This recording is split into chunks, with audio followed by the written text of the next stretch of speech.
When you think about the Pacific Northwest, you think of lush forests and pristine rivers.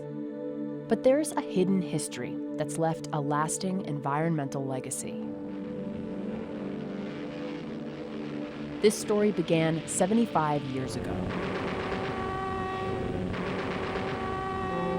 December 7th, 1941, a date which will live in infamy. On the home front, America turned to its natural resources and industry to arm what Roosevelt called an arsenal of democracy. At Bonneville, 500,000 kilowatts to serve the new war plant.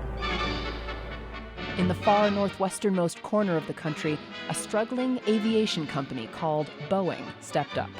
In huge Boeing plants out of tough metal, they forge America's fighting bomber.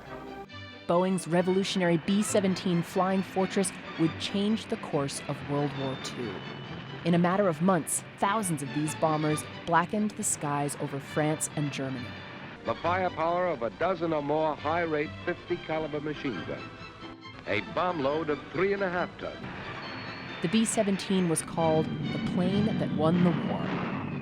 Most of them were built in Seattle. Here they are, Americans at work. Housewives and farmers, mechanics and teachers, all races and all creeds, young and old alike. Each contributes to the building of the bomber that has been called the backbone of the American air offensive.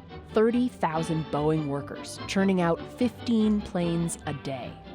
But like most manufacturing of that era, environmental impacts weren't top of mind. Pollution from factories poured into nearby rivers and streams, contributing to environmental problems we're still dealing with today. While Boeing has made strides rehabbing Seattle's Duwamish River, the waterway remains a Superfund site. Cleanup is far from complete. Seattle was not the only place to pay the environmental cost of war. Throughout the Northwest, war preparations were underway.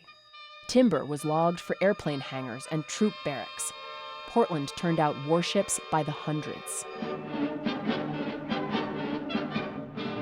And in Hanford, Washington, they helped make the atomic bomb that destroyed Nagasaki and brought an end to the war.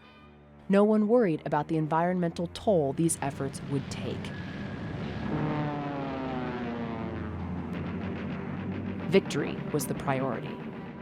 And now, 75 years later, we're still living with the environmental consequences of becoming battle ready.